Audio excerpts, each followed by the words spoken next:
Good morning. So my last little talk was on the first of the 5 spiritual faculties, on faith. And I was going to move on, but I thought actually there's more to be said about faith. So I was looking in my index cards again at things that had inspired me in the past. So I thought I'd just say a bit more about faith. So I've got a quote here from Gampopa. I mentioned him last time. So he was the foremost disciple of Milarepa. And this is from a book of Gampopa's called The Instructions of Gampopa. And it's from a chapter called The 10 Confusions of One Thing for Another. He says, it's possible to confuse faith and desire. When you have faith in someone, that feels good. It is pleasant. When you are attached to someone personally, that also feels good. It's possible to confuse one for the other in your attitude towards your teachers. Faith in teachers is appreciation of the fact that through their realization or their understanding and their compassion, they teach the path that leads to liberation. It is an interest in them and what they teach and a respect for them.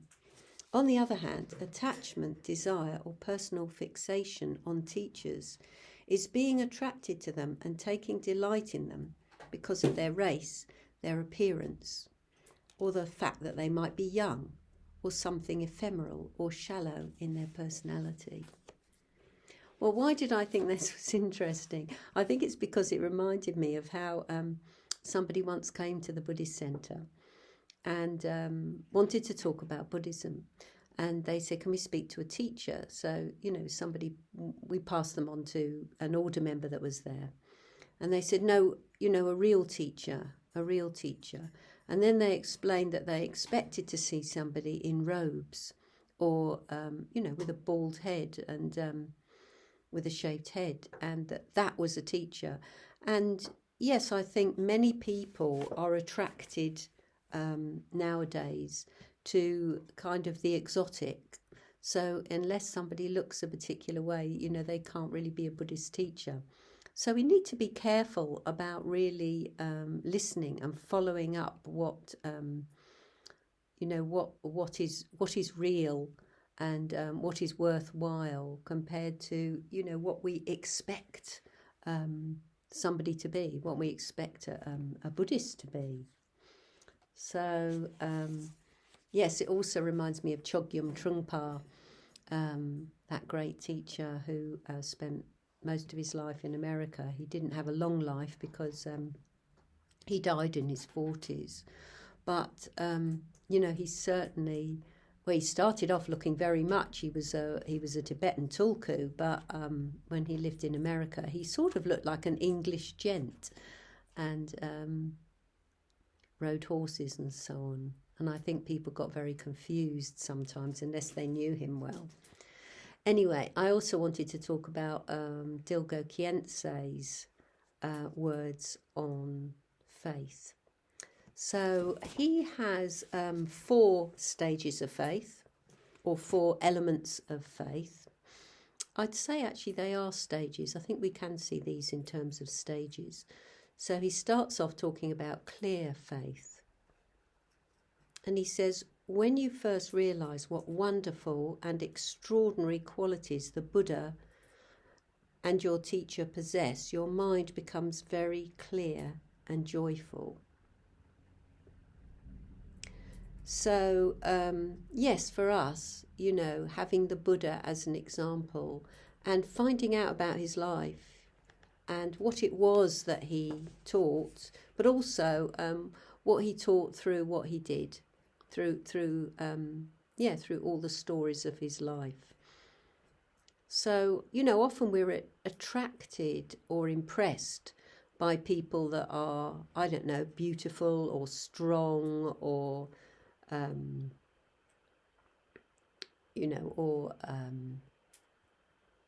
football stars or pop stars or whatever it is.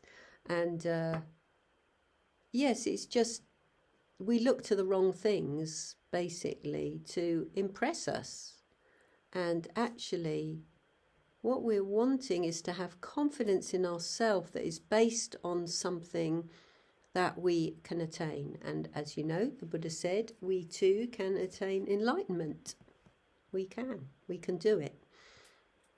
So it's a sort of very deep appreciation about the Buddha and what he represents and what it means for us, so that then we're really clear about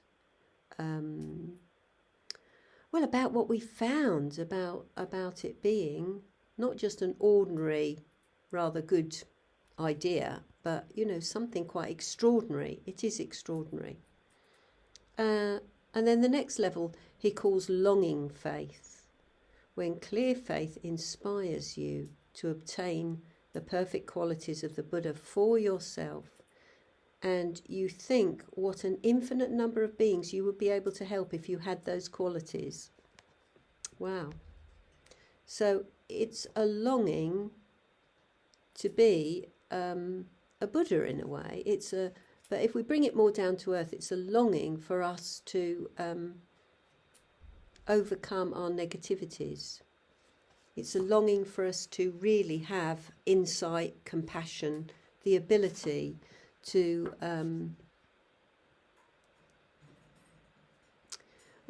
sort of radiate in the world. When you see somebody that really is compassionate or kind, the effect that it has is it makes us realise, what qualities maybe we haven't got yet.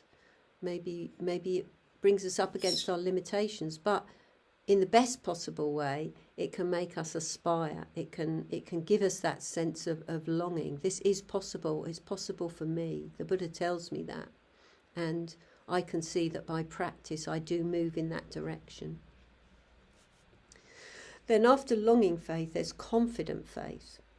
When you know with complete certainty that the Buddha's qualities are truly as they were described.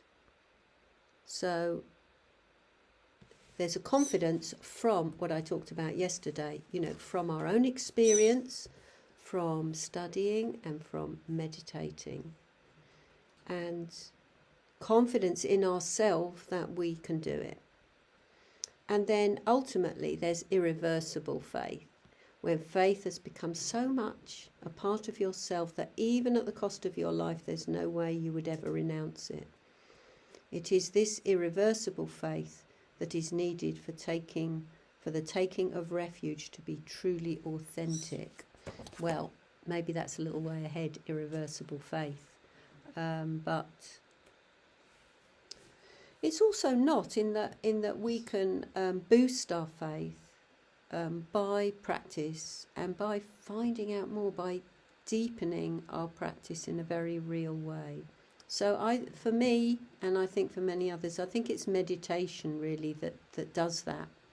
Because meditation, when you really commit yourself to it, put yourself into it, gives you experiences of,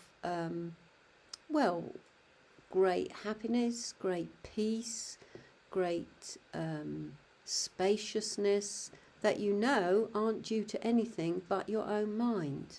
And that is rather fascinating. I look back and I remember the first time I experienced that, and I thought, wow, how on earth can you be that content and happy without any external stimulus, without anybody saying anything nice to you, without going somewhere special, to just be sitting there in meditation and experience that. Well, it tells you something quite mysterious, that the mind is far more than the petty things that we usually occupy ourselves with. So, yeah, that's a bit more of a ramble around faith. And the next time I'll start on the second of the spiritual faculties. See you again. Bye-bye.